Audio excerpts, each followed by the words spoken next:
Hey guys, happy Wednesday. Welcome back to another episode of AKP Sports Talk. It's River 2. That's our, of course. I'm Korea. And, it's crazy that we're already at the halfway point of the MLB season. I remember when we were first talking about like previews of, when the lockout would end and if how the MLB season would look. And now look at us now. We're already at the halfway mark. Ari, how you doing, man? It's a beautiful day out here. How you doing? Yeah, I'm doing well. It's definitely even though it obviously is a long season MLB, it definitely does fly by. And then at this point of the year is when you really only have MLB. For the most part, obviously you have other sports like WNBA and other sports, but out of the major, the major U.S. sports, MLB is the main one now. And then before you know it, we'll be getting into training camp and preseason and college football. So MLB has the show right now, and hopefully the upcoming All Star game and all the festivities will live up, to the hype that we see every year. Yeah, you mentioned all the festivities. Let's get right into it. We're going to start off right now talking about Julio Rodriguez. He has officially entered his name into the home run derby. Young star, young phenom. He joins the field that has consisted of. We already talked about Pete Alonso. We mentioned Acuna, but other names such as Juan Soto. He's entering. Hall of Famer definitely Albert Pujols. Last ride he's entering, and then Schwarber, a name that a lot of people were kind of saying maybe because I've heard he has some kind of condition, but he put his name in there, and now the latest one is Julio. He put in his in about I want to say about 30, 45 minutes ago. So great to see. Obviously, we know who we're rooting for. I'd love to see Julio hit it out of Dodger Stadium next Monday. Ari, what are your thoughts? I know there's a rumor that it could ruin your swing, but I feel like this is just a great opportunity for a young guy to really make his name on such a national platform like the All Star Game and the Home Run Derby that could really turn him to the superstar that everyone hypes him up to be. Yeah, I mean, to me, he's the perfect representative, for the Mariners and Seattle. Obviously, a lot of baseball fans know of Julio, but being on the West Coast, not a lot of people on the East Coast get to watch him play too often. So I think, like you mentioned, both the home run derby and the All Star game will be the perfect chance for him to represent himself, Seattle, how good of a player he is. I think just with his personality, his persona, and just how good of a player he is, it should be exciting. And yeah, I think he should put on a show. I think, with the way the home run derby works, it's great for some hitters and not as great for other hitters. But I think J Rod, I think he'll make it work. And yeah, you mentioned some people have the conspiracy that the hit participants don't do as well the rest of the season after being in the home run derby. But for a player that's I think 21, something like that, Julio is. I don't see it being a concern at all in terms of having any kind of impact on his swing. And as the Mariners, they won their 9th straight this morning, going for the 10th straight later in about an hour. And so hopefully they can carry the momentum into the All Star break, and Julio can show what he's got in the home run derby. Yeah, I definitely love Julio being in the home run derby. It's just great to see such a young star who has so much love for this game, and all Mariner fans love Julio so much, and his rise to stardom this year has just been something amazing to watch, and now to see him in such a grand stage like the home run derby. We've seen all the comparisons. A lot of people comparing to Ken Griffey, and back in the '90s with A Rod. All those young stars back in the '90s, and now to see it come full circle again with Julio Rodriguez, it's something great to see. So I'm definitely rooting for him on Monday. There's still 2 more spots in that home run derby, so we'll see who fills those last 2 spots before Monday's home run derby. But yeah, definitely a great story to see for Julio Rodriguez. Definitely you mentioned some of the East Coast team. Like that East. We talked about the East Coast bias many times, but like the teams like New York, Boston. All those East Coast guys. They don't really get to see that, and then definitely a great opportunity for Julio to make his name. So I'm definitely excited to see him compete in that home run derby and for him to be the All-Star representing the Seattle Mariners. But now we're just going to get into basically it's just going to be a whole MLB show. We're going to look at pretty much the big surprises of the first half of the regular season because we have now officially surpassed the halfway point for the MLB season. Ari, I know you got a few teams that kind of surprised you. It could be either be in a good way or a bad way. First, let's just start. Who has surprised you this MLB season the most? Okay, well, I mean, I'll start off with the best team in baseball right now. So, I mean, not so much a surprise, though. I would say it's kind of surprising with how well they're playing, and we'll start off with the Yankees, best record in baseball at 61-26 as of today, July 13th, before they play later today. They lead the MLB in home runs, the third team ERA, third in saves, fifth in strikeouts. So it's both on the mound and at the plate that they're doing it, not just one way. They're currently on pace to break the 116 record wins for a season, but I think they've lost, I want to say 3 in a row. They lost the 2 to the Red Sox this past weekend, and they blew a 3-0 lead to the Reds yesterday on Tuesday. So maybe some regression coming for them, but I mean, Aaron Judge is arguably a top MVP candidate in the AL, hitting 282, 30 home runs, 65 RBIs. You have guys like Stanton. I mean, it's just everyone, and even with Aroldis Chapman missing time, Clay Holmes has stepped up in a big way outside of blowing the lead yesterday's game on Tuesday. But I mean, yeah, like I said, they've been in a bit of a funk the last few games. Obviously, it's a small sample size, but we'll see if they can keep up this pace, the rest of the season after the All-Star break and potentially break the Mariners. I think was it the Cubs that are the other team that had 116? I forget who. Yeah, I think it was Mariners, Cubs. And then we'll get into some other AL East teams, but now with the Orioles run that we'll get into, every team right now is 500 or better in that division. So it just goes to show you how good the division is, and they're still, I think, 14 up on the second place in that division. So pretty clearly that they're going to win the division, barring some sort of miraculous complete letdown. But as we know, the playoffs is a completely different story than the regular season, and the Yankees have always been a good regular season team, and I think it's been 13 years since they won the World Series last. So we'll see if that kind of regular season play can carry over into the playoffs. Yeah, you can obviously point to the Yankees with their success this season, having winning percentage about over 701. 60 wins already, on pace to at least break or match that 116 Mariner season back in 2001 that led into the playoffs. So you can obviously point to them. I would agree with you. This Yankees team is pretty much stacked in all parts of baseball. I mean, you look at the pitching, and the pitching is great. You have Nestor. I mean, they have all-stars. Garrett Cole, Nestor Cortez, Taillon's having a good season. Severino's having you can go on and on for that rotation and just point out every single person's ERA has to be, I think, is below or an average of below 3, which just shows you how dominant that rotation is. You pair that with the bullpen, how Clay Holmes has stepped up, even though, yes, he did blow that game yesterday. He stepped up in Aroldis Chapman's absence, and I feel like, honestly, they're doing way better without Aroldis Chapman because, his bullpen issues, not his guarantee, but the opposite, his lack of guaranteed, save opportunities, it kind of presents Clay Holmes as, a better option. So definitely a great move for the Yankees there. And in terms of the offense, I mean, we've seen what Aaron Judge has been doing all year. This man is crushing balls left and pause. he's crushing home. He's home run left and right. I believe he still leads the league in home runs right now. But Aaron Judge, he's playing on a contract here, and he's doing so with so much to get. He's going to get a big fat contract this offseason.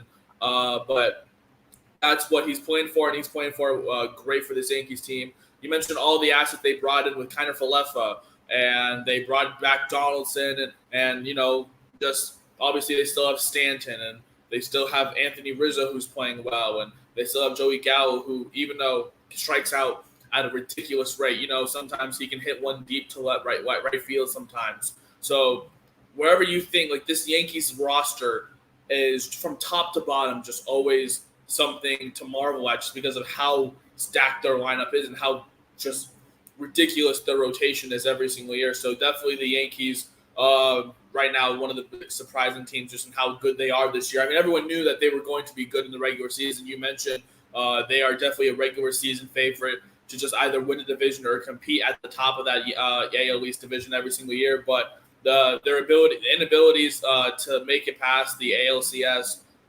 every year, well, obviously in 2017 was a different story, but their inability to make it really past to make it to the World Series is kind of the one thing that just hammering them in the side. So playoff Yankees team, we'll see how that goes. But in terms of real success, I mean, you got to see you just look at top to bottom from this roster. It's ridiculous and how stacked it really is. So I definitely would say a positive, surprising team is definitely the Yankees.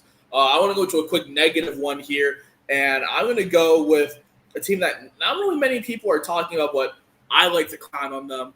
The Los Angeles Angels, ladies and gentlemen. Very, very disappointing team, but a very surprising disappointing. But am I really surprised as a Mariner fan? Of course not. Let's get into the track history with this Angels team.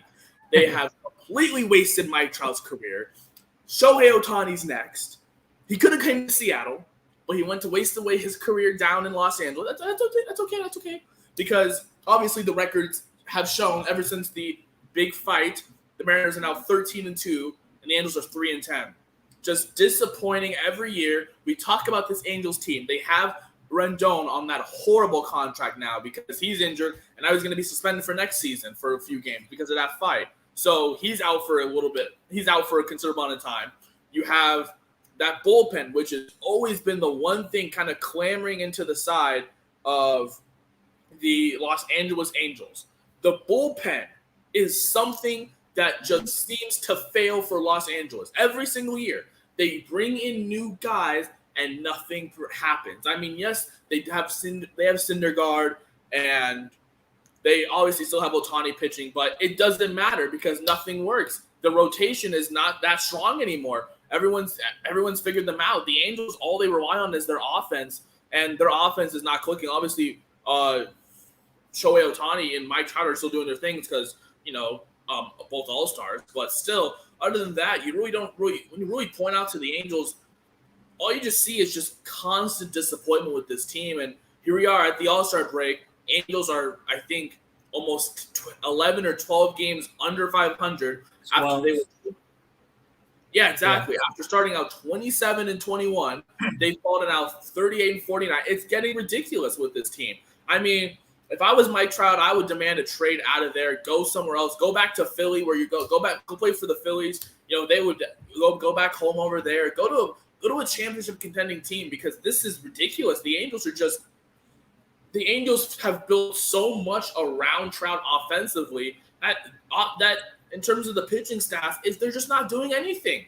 And so that's why I definitely feel like, and especially this year with how much the Angels were hyped because of getting guys for their bullpen, really improving their bullpen, getting Syndergaard, a really, really big step. But then things started happening, and then Joe Madden got fired, and then obviously the whole incident with Phil Nevin, that goofy-ass clown himself,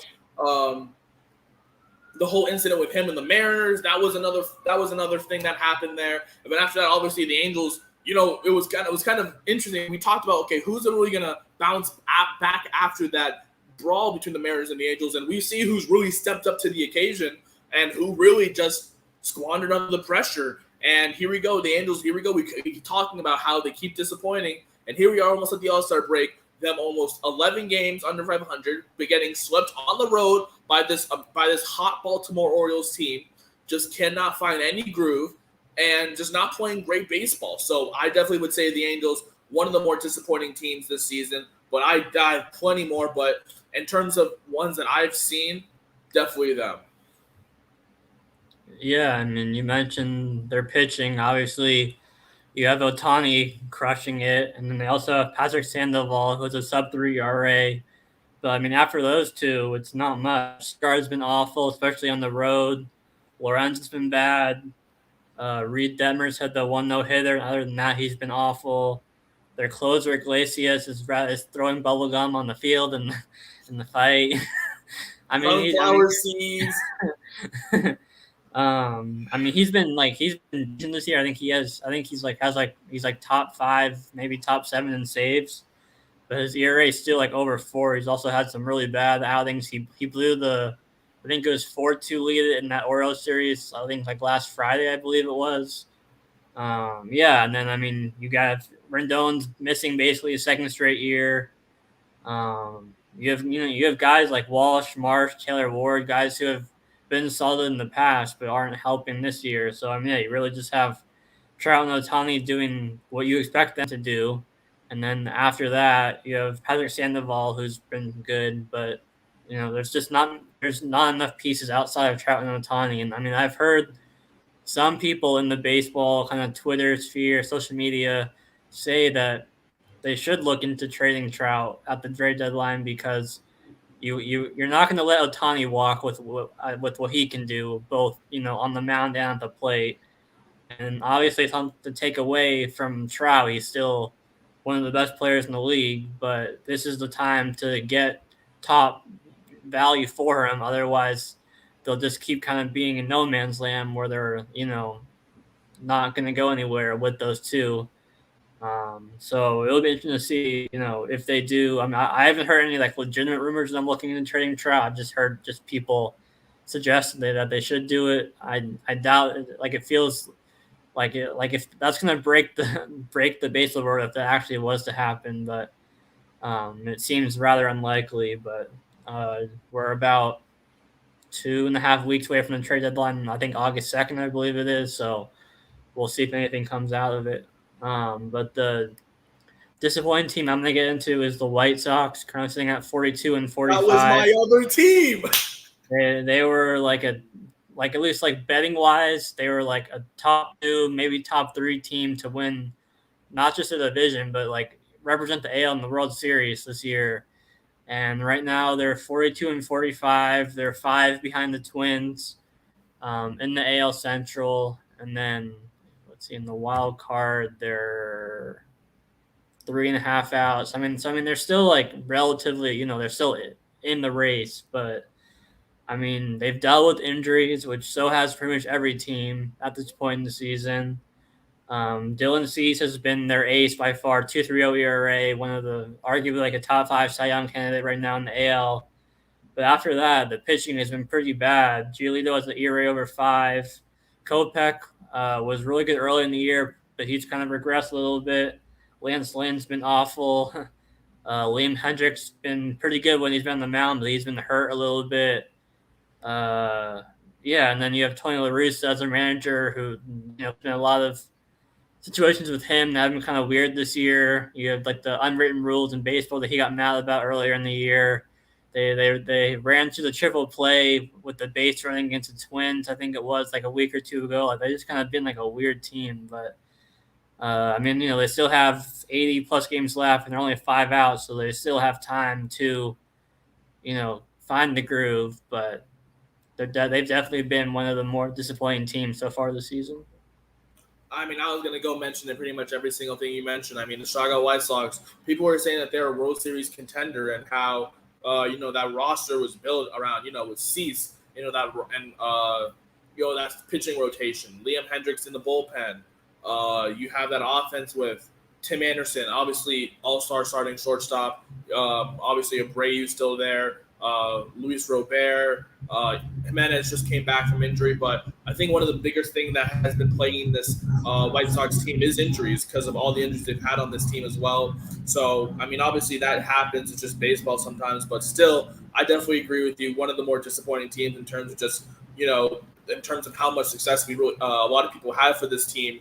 Now sitting I think third, sitting third in the division behind Cleveland, a team that not really people had around that area, and then Minnesota, a team that people kind of had near the top, but still a very competitive division, top to bottom. Not really much separation from the top down. Only 5.5 games. That's only a couple series, and that can really make a difference between the top three. So yeah, you mentioned Chicago's not out of it, but still, in terms of the aspirations this team had and a lot of people had for this team, winning the division and then potentially being the AL representative for the World Series. Definitely something to note there. And then another team that I just thought of based on that, right now I can say this, but it's early. Toronto. I definitely think they're another team that's kind of disappointing right now because a lot of people had them winning this division. And the Yankees took this division by its horns and just ran with it. I mean, Toronto right now, they've fallen so much. They're only 2 games ahead of Baltimore right now, 15 and a half back of the Yankees, obviously, but the Yankees have run away with this division already. But still, they've fallen off only 1.5 back of Tampa Bay and Boston, obviously tied with Seattle for that wild card start. But still, we mentioned this team was going to be winning the division this year. We talked about all the additions they brought in, and after one series where the Mariners smoked them in 4, they just fired Tony Montoyo this morning, and so now it seems like Toronto may just be flipping their identity after they're maybe going through a mid-season crisis. They're learning what us Mariners fans got from Kikuchi late last year with what he's brought to them. He's been what he was the second half of the year last season with the Mariners. So that was definitely, I think it was a 3-year deal they gave him this past offseason. So definitely regretting that. Yeah, they're definitely also regretting their ace Robbie Ray leave for Seattle. Obviously, Robbie Ray picked up the win in their matchup against Alex Manoah on Saturday, this past Saturday. But yeah, definitely Toronto, definitely a disappointing team right now. I mean, they're still in playoff contention, which is not the disappointing part. I'm just disappointed. This team had. I picked Toronto to be the AL representative for the World Series this year, because of just how stacked this team was from top to bottom and the progression this team was supposed to have from last year, just being the Mariners, that one team out, to this year, being that team that was going to run with the AL East. But now it seems like, there may be a new identity in the clubhouse after firing Charlie Montoyo today. Definitely something to note. Toronto, obviously not out of it yet, but, still something's going on in Toronto. Drake may need to write some lyrics about this one, Ari. Yeah, I mean, we saw the Phillies when they fired Girardi go on a 10-12 game winning streak, something like that, some kind of long winning streak. But then the Angels, after they fired Joe Madden, didn't really go anywhere. So we've seen teams both after firing a manager both go, on a hot streak after, or just stay the same. So it'll be interesting to see what the Blue Jays do. I mean, their bullpen's one of the worst in the league, so clearly that would be where they'll try to attack at the deadline. Offensively, clearly they're in a slump, but they still have so many stars on that offense. Just to name a few, with Springer, Vladimir Guerrero Jr., Bo Bichette, Teoscar Hernandez. The whole lineup is pretty really this year. But yeah. So, and then Kevin Gausman's been pretty good. He's hurt right now, but he should be back soon. But yeah, obviously still a lot of season left. But yeah, definitely disappointing compared to expectations entering this season. Yeah, I want to quickly go to just some NL teams. Alright, since we've been covering so much American League teams. Just pick maybe one team that's kind of surprised you this year from the National League in terms of something maybe positive or negative. What do you like from the National League this year? Yeah, I mean, I'll start off with the Mets, currently 53-34 first in the NL East, but they had a really big lead in that division, and it's now only 2.5 games ahead of Atlanta, who they're in the series with right now. But I mean, they're second in the league in strikeouts, and that's without DeGrom the whole season and Scherzer for most of the season. Scherzer's been dominant in his 2 starts since he came back from injury. Taijuan Walker's been really good for them, 2.63 ERA. Trevor Williams has been pretty solid, ERA under 4. Edwin Diaz has been, for the most part, pretty good. He's had some bumps in the road, but for the most part, pretty good. And then you got their offense. McNeil leads them with a 3.11 average. Pete Alonso's having another huge season, hitting 23 home runs. And then even guys like Starling Marte and Brandon Nimmo have been solid for them as well at the plate. So, definitely one of the more surprising teams. They're a team that has always had the talent. They just had to put it all together, and they're doing that right now. But like I said before, they had a huge lead in this division, and it shrunk pretty big with Atlanta picking up steam. So that should be a pretty fun race the rest of the year. I definitely agree with you there. You can honestly point to the Mets and their success this year after many years of being so close, but then just falling right after the All-Star break or right before or wherever. Great to see them, still at the top of the division. But you mentioned Atlanta still hot on their tail, getting hot as of recently as well. So definitely going to be a great battle between the Mets and the Braves heading into the pretty much the final stretch of the regular season, heading into the All-Star break as well. But you mentioned Philadelphia still as well, 12-game winning streak for them. They're making it a race too. They're only they're only 6 games behind the Braves, so they're making it close too. A team that I'm kind of surprised about. I'm not really surprised about how they're doing. I'm just surprised how they're doing without someone. I'm looking at the Padres, and obviously Fernando Tatis has not played a single game, and the Padres have still made this division, not a runaway. They're 7.5 back, yes, of the Dodgers, but still, like, it's not a runaway. They have 50 wins right now. They're playing decent baseball. Joe Musgrove is pitching his mind off. He's having a great year on the mound. Obviously, Machado's having an all-star season, batting 305, 15 home runs, already 51 ribbies. He's just kind of the offensive leader in that clubhouse. But from top to bottom, I mean, obviously, kind of a surprise. Obviously, you could mention Eric Hosmer. A lot of people were kind of concerned about, whether or not he was going to be a big star this season. And he's hitting 273 this year. So when you just look at this San Diego Padres roster, it's just, nothing stands out, but except their pitching, because their pitching has pretty much been one of the more things, that they had to kind of rely on this season with just the star power in there. I mean, you have, we've talked about Musgrove. They got in Minaya. But Minaya is obviously struggling a little bit right now. They brought in Yu Darvish, who's a little inconsistent, but they also do still have Blake Snell, but he's off to a kind of a rocky start. But this Padres team is doing very well considering they don't have their star in Fernando Tatis Jr. for the first half of the season. And it's going to be interesting to see once he comes back fully healthy, what he will contribute to this Padres team now that already is off to a hot start. And I forgot to mention they still have Mike Clevenger, who's still kind of finding his way, coming back this season off of injury. So this Padres team is not in a horrible position considering they don't have their star shortstop for this first half of the season. So I'm not going to say they're a surprise. I'm just surprised how well they're doing considering they don't have Tatis this season so far in this current season. But one disappointing team from the NL I want to talk about right now, I think it's just right now in terms of how they're playing. I'm going to go with Miami, and I'm going with Miami because they just cannot hit the baseballs, and it sucks because you have Sandy Alcantara, who's an NL Cy Young favorite right now, along with they have Pablo Lopez, and they have a pitching staff. They have a very decent pitching staff. The Mariners saw firsthand about how the Marlins pitching staff has really flourished onto the scene. Alcantara and Lopez kind of leading the charge right there into that bullpen, but still not into that starting rotation. But still, this offense is just without Jazz Chisholm, it is anemic. I mean, they have no one. I mean, no one's in above 300. And one of the more disappointing players that they played, Jorge Soler, only batting 217. He's not really a big contributor to this team right now. So, Miami, I'm not gonna. They're about 500. They're 41-45, but I'm disappointed, to see that their offense is not living up to the hype that their pitching is right now. Obviously, Jazz Chisholm is out due to injury, but still disappointing to see that Alcantara, he can go 7, 8, 9 innings, but he has no run support. It's looking like the 2016 Mariners with Felix Hernandez, have these 1-0 ball games or stuff like that, no run support, but your ace is going 7, 8 innings, just having a day on the mound. So definitely disappointing to see from Miami this year.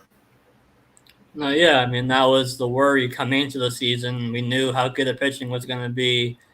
And then, yeah, I mean, you have Garrett Cooper, who's their all-star representative. Well, Alcantara too, obviously, but Cooper was just added to the all-star game, and he's been good, hitting 296. But, yeah, I mean, Josh Chisholm's missed quite a bit of time. You mentioned Soler's been pretty disappointing, hitting 217. Yeah, I mean, they just have no really, star power in that lineup. So when you have Alcantara on the mound, you can score just like 3 or 4 runs, and normally you're going to be good. But other than that, definitely one of the, like you said, with Felix Hernandez back in his prime days with the Mariners, where he would throw gems and still take the loss. They lost 2-0 or 1-0 or whatever because they had 1 or 2 runs, 2-1. But yeah, I mean that's a team that maybe we see them add a batter to the deadline, and maybe because if you look at the wild card race, at least last I looked, they were only a few games back. They're now 5 games back, but I mean the extra wild card spot is giving a lot more teams than usual kind of more hope at making a run like we saw with the play in the NBA.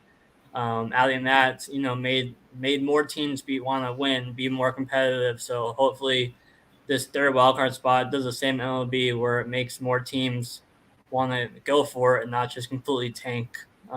Like we'll still see from some teams, obviously, but I mean, the team I was going to talk about in the NL is the Giants, who they're still I was going to talk about them too. That's crazy. They're still over 500, but over the past maybe few weeks, month, they've definitely struggled compared to where they started the season.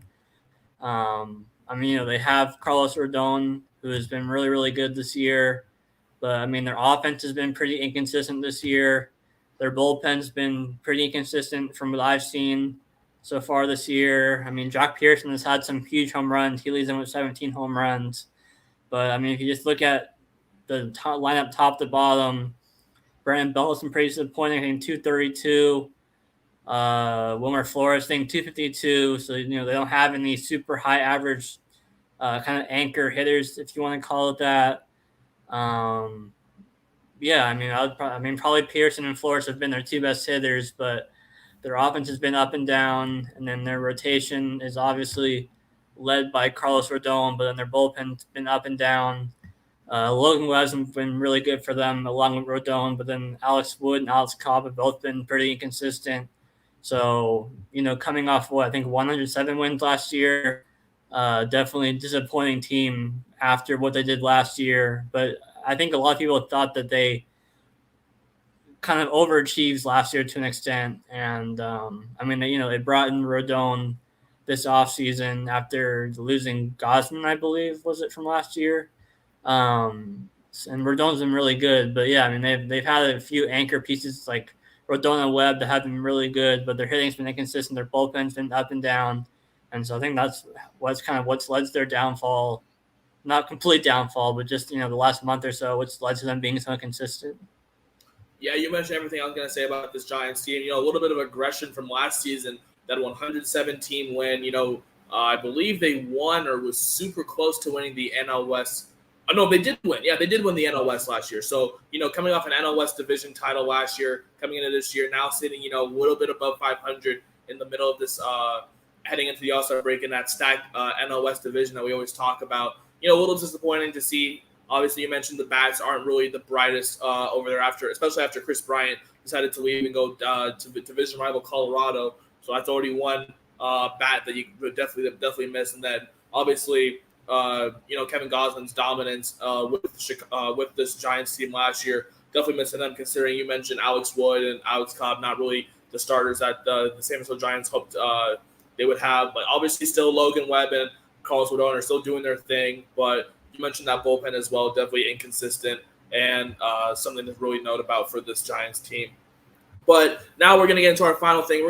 Obviously you can't really predict trades or anything like that, but we're going to try and throw some predictions throughout the rest of the regular season here, heading into postseason, which is crazy that it's just in October, which is 3 months away, but it'll sneak up on you. So I'm going to let Ari go first. Ari, do you have any kind of outlandish hot take predictions or anything that you really want to shout out or stand out here?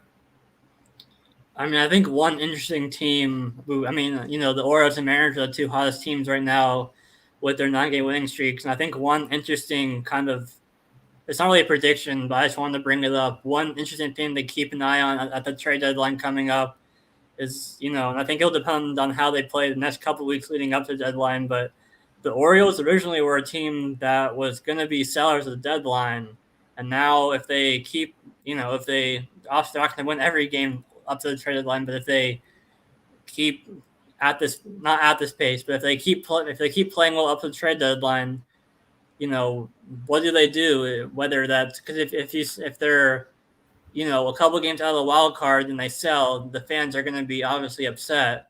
But then if they don't sell and then they just crumble late in the season and don't even come close to the playoffs, and you're going to regret not selling guys like Mancini, Mountcastle, Santander, guys like Jorge Lopez and maybe Dylan Tate, Felix Bautista in their bullpen. So that'll be something to keep an eye on the next couple of weeks leading up to the trade deadline, because originally, they were going to be sellers at the deadline, but now that they're 2 games out of their wild card, you can't really sell if they're still that close to the third wild card. So maybe they just make some moves where they move some guys and then bring in some other guys under club control for a number of years coming up, because they also have a number of prospects, in their farm system that should be up in the next 1 or 2 years. So that should be an interesting thing to note. And then, obviously, what's your prediction in the wild card career based on what we're seeing right now? Right now in the AL, we have the Rays and Red Sox at the top, Mariners and Blue Jays tied for the third, and then the Orioles and Guardians 2 back. And then the NL, we have the Braves at the top, followed by the Padres and Cardinals in those 3 wildcard spots. And then the Phillies are kind of an interesting team, 1 game out of that third wild card. Giants are right there, 2 games back. Do you have anything that stands out to you in either wild card race? Yeah, going to Tampa Bay, Boston first. Right now, Tampa Bay and Boston, they're in a series right now. So Mariners, if they, keep playing baseball like they're playing right now, and Toronto and Tampa Bay and Boston keep beating each other up, Seattle could just leap over them potentially because, Boston loses tonight, bam, Boston, Seattle, and Toronto are a 3-way tie for that wild card spot. And Seattle wins, they move up. So definitely something to keep up right there, something to keep note of.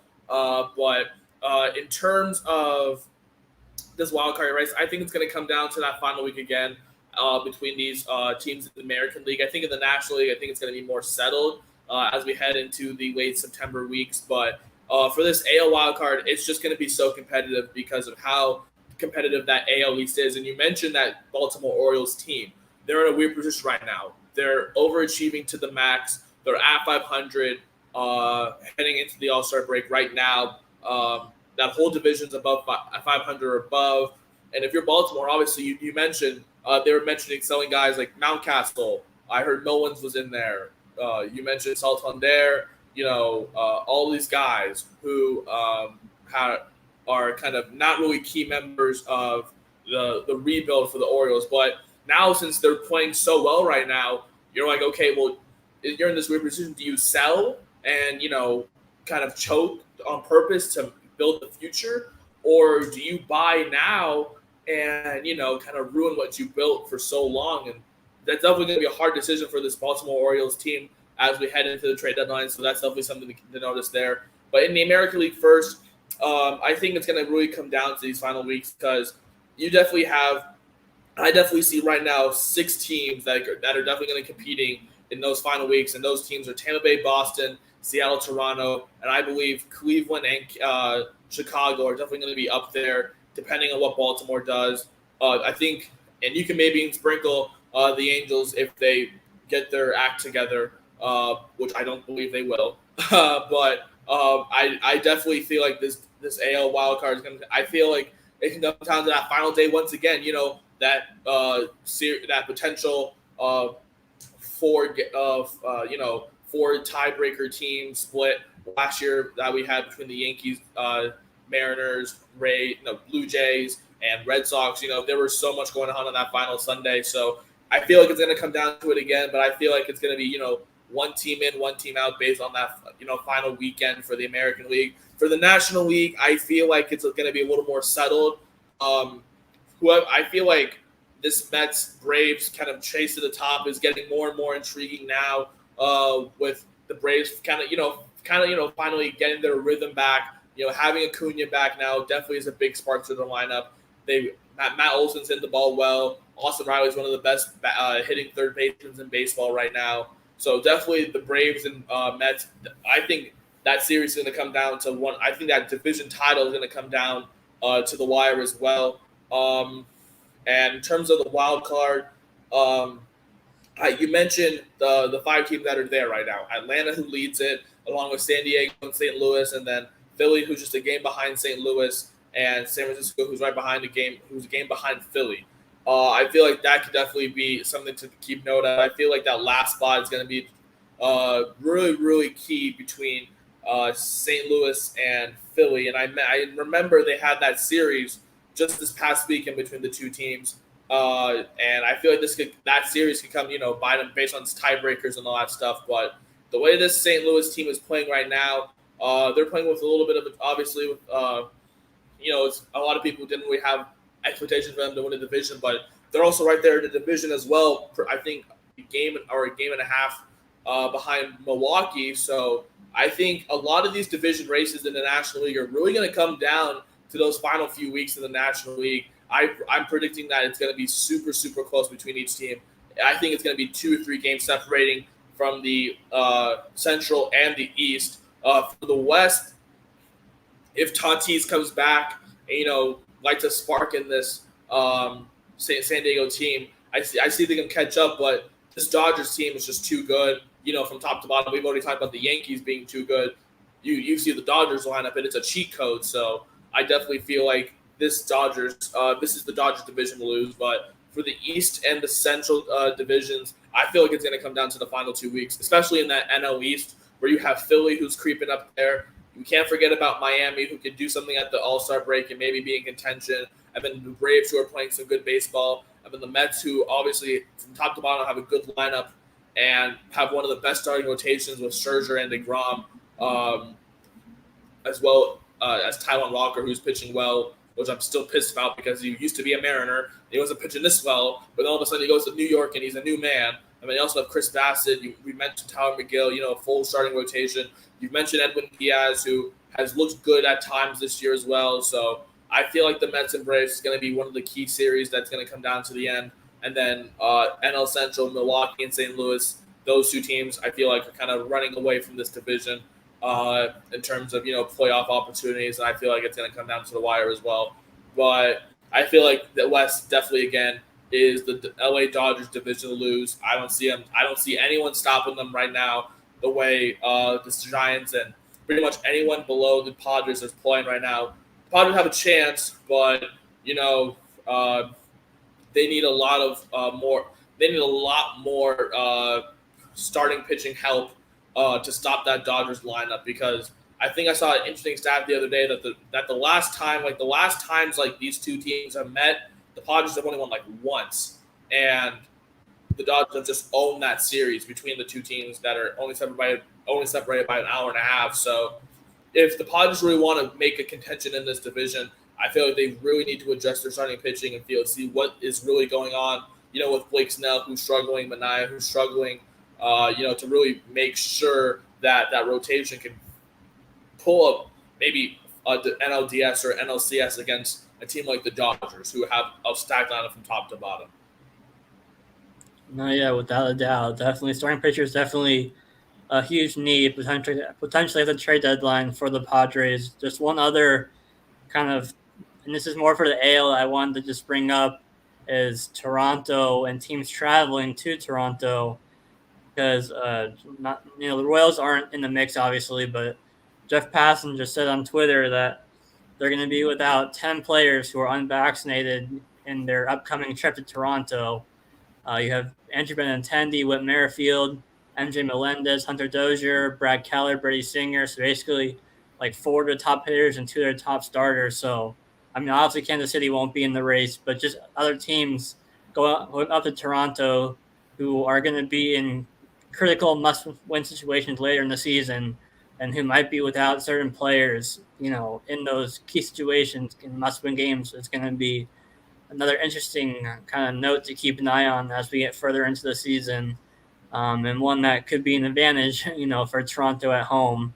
I know the Phillies right now, they're playing in Toronto, are without like 5 key guys, and then the Royals coming up. So, yeah, just a few of the storylines to kind of monitor as we have like a couple, 2-3 months left in the regular season, and then we get into the playoffs. That was all I had, Korea. Was there anything else you wanted to touch on? Yeah, that's pretty much it. Don't forget Friday we're doing another mock draft, so we will. I also want to go over. We just finished the fantasy football throne draft, and I want to go over the rosters and that. So we'll probably, I don't know if we'll either start with that or we'll do that after the mock draft. But we'll do those two things on Friday. Yeah, so once again, peep out. We will be asking you guys to join our mock draft on Friday. So peep that out throughout the week. But that's going to do it for this episode of AKP Sports Talk. That's Ari. I'm Korea. We will see you guys on Friday. Have a great day, guys.